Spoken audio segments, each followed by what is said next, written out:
आप इसे बस बदकिस्मती कह लें या हमसाया मुस्लिम मुल्क से हमदर्दी का खुमियाजा कह लें। शुरू कर देते हैं।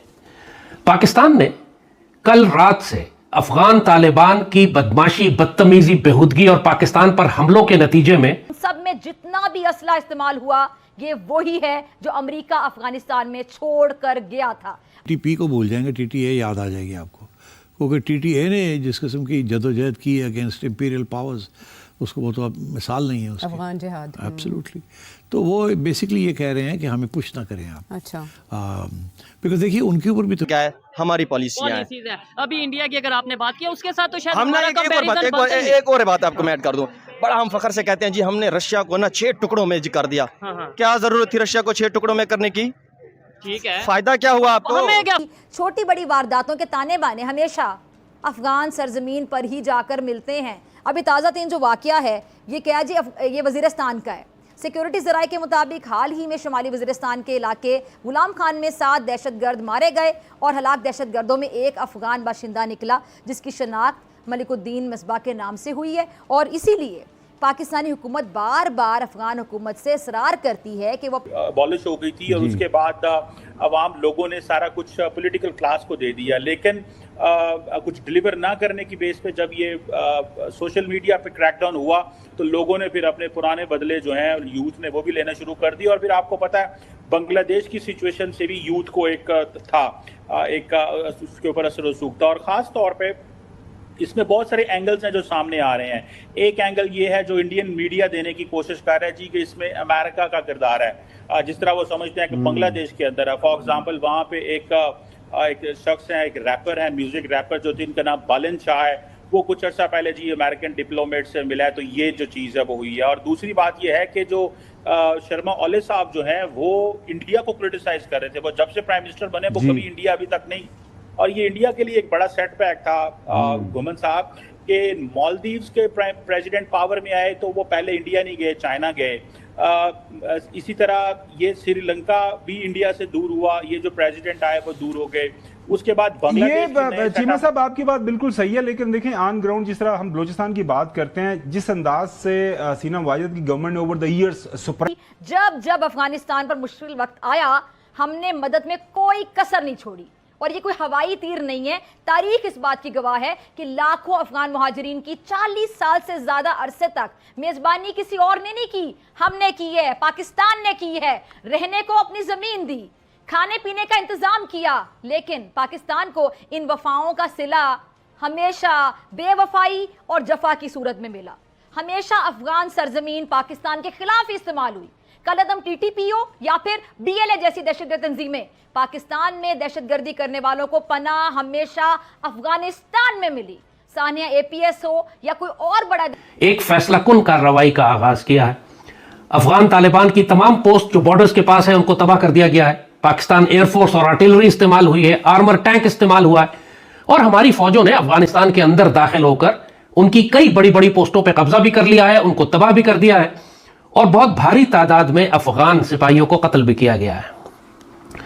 अब अफगान सीज फायर की बात कर रहे हैं, बार बार पाकिस्तान से कह रहे हैं कि आप सीज फायर करें, लेकिन अल्लाह का शुक्र है कि पाकिस्तान की फौजी क़यादत ने अब की दफा वो गलती नहीं की जो हमने मार्का हक में भारत के खिलाफ की थी कि बहुत जल्दी सीज फायर कर दिया था जब तक हतमी नताइज हासिल नहीं हुए थे। अल्लाह का शुक्र है कि हम सीख रहे हैं, और अब की दफा पाकिस्तान आर्मी की क़यादत ने कहा है कि जब तक हम फितने को ठीक से खत्म ना कर लें हम ये जंग नहीं रोकेंगे। अफगान तालिबान बार बार सीज फायर की दरखास्त कर रहे हैं।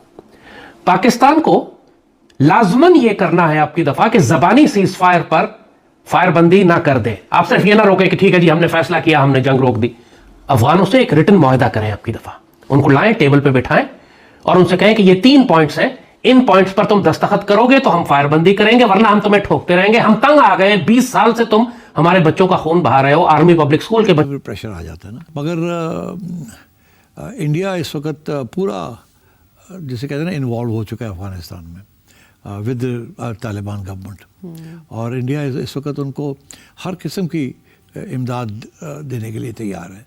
एंड आई थिंक लेवरेजिंग के लिए ये करेंगे अफगान, इंडिया के साथ बात करेंगे। प्रॉब्लम उनके लिए, सबके लिए, अफगान के लिए और इंडिया के लिए है कि इंडिया पहुंच नहीं सकता अफगानिस्तान।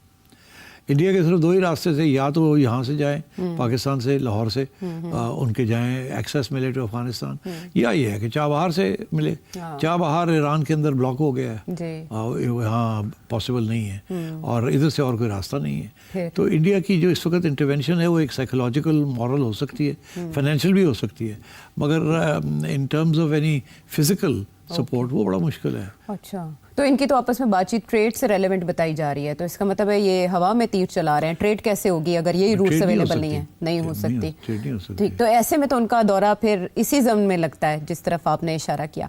बट उनका ये कहना कि पाकिस्तान सुप्रीम कोर्ट हो, पार्लियामान हो, प्राइम मिनिस्टर का घर हो, ऑफिसेज हो, साबिका उनके वज़राए आज़म हों, मौजूदा जो वजीर हैं, वो किसी को नहीं छोड़ रहे। वो हर उस बंदे को, हर उस इदारे को जो है लोग टारगेट कर रहे हैं, जो हुकूमत का या जिसे कह रहे हैं कि प्रिविलेज क्लास है, उसको टारगेट कर रहे हैं कि जी हमारी जो सारी की सारी हमारे साथ जो ज्यादती हो रही है, ये अपर क्लास का ये वजह बन रही है। तो जाहिर है जब अंदरूने खाना बीमारी होगी तो फिर बाहर के लोग तो एक्सप्लॉइट करेंगे, इंडिया कर रहा है या कोई और भी कर रहा है। देखिए, डेफिनेटली हमेशा जैसे मैंने बताया कि कोविड के बाद से बस सिचुएशन जो है वो बेहतर नहीं हो सकी, तो ये एक फ्रस्ट्रेशन जो थी वहाँ पे ज़रूर मौजूद थी कि जॉब्स नहीं है, और पर्टिकुलरली यूथ के अंदर ये जो फ्रस्ट्रेशन जो थी वो मौजूद थी, और वो समझ रहे थे कि यूथ को एक्सक्लूड कर दिया गया है सारे के सारे डिसीजन मेकिंग प्रोसेस के अंदर से, और एक अपॉलोजेटिक, और यहाँ पे जो पॉलिटिकल क्लास है उन्होंने बेसिकली कंट्रोल करके रखा हुआ है, और हमारे जो अब डिजिटल राइट्स हैं या फ्रीडम ऑफ स्पीच जो है इसको भी जो है वो अंडरमाइन किया गया है। सो इसीलिए वो फ्रस्ट्रेशन जो है वो सामने आ गई। का बड़ा चोरी करता है ना, तो छोटे भी चोरी करते हैं। ठीक है। एक छोटा भाई बड़े भाई को देख के आदाब सीखता है। हमारे हुक्मरान वो चोरियां करते हैं तो हम कहते हैं ऐसे क्यों जलील हो रहे हैं जी। ऐसे ही है।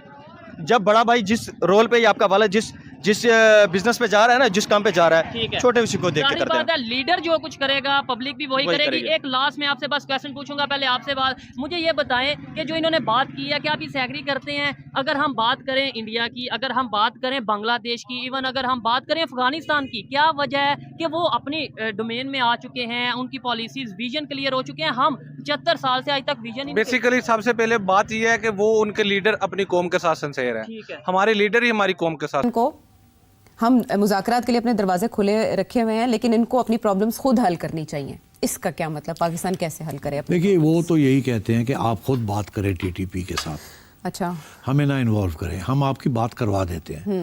हम नहीं कंट्रोल कर सकते टीटीपी को। और ये पाकिस्तान इस बार अफगानिस्तान से पंगा लेकर बहुत ही गलत कर दिया है।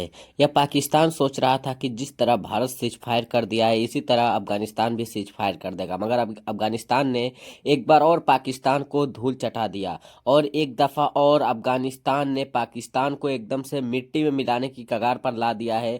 पाकिस्तानियों की आंख खुलने से पहले ही पाकिस्तान में अफगानिस्तान अपना जलवा बिखेर दे रहा है। यह पाकिस्तानी जब जब सोच रहे हैं कि हम अब अफगानिस्तान के ऊपर भारी पड़ेंगे, मगर अफगानिस्तान हर बार पाकिस्तान के ऊपर भारी पड़ जा रहा है, और एक बार और अफगानिस्तान ने अपना पूरा जलवा पाकिस्तान के ऊपर दिखा दिया। अब पाकिस्तान के पब्लिकों के पास तो खाने का भी पैसा नहीं बचा है। यह पाकिस्तानी जिसकी एक वक्त के खाने में भीख मांगना पड़ता है, वह हर देश से लड़ता भिड़ता चलता है, मगर इस बार पहले भारत से पंगा लिया है पाकिस्तान, मगर भारत ने छोटा बच्चा समझकर पाकिस्तान को छोड़ दिया, तो पाकिस्तान अपने आप को बहुत ही बड़ा देश समझने लगा था। सोच रहा था कि भारत डर गया है, मगर भारत किसी से नहीं डरता, चाहे जैसे देश आ जाए भारत किसी से नहीं डरने वाला है।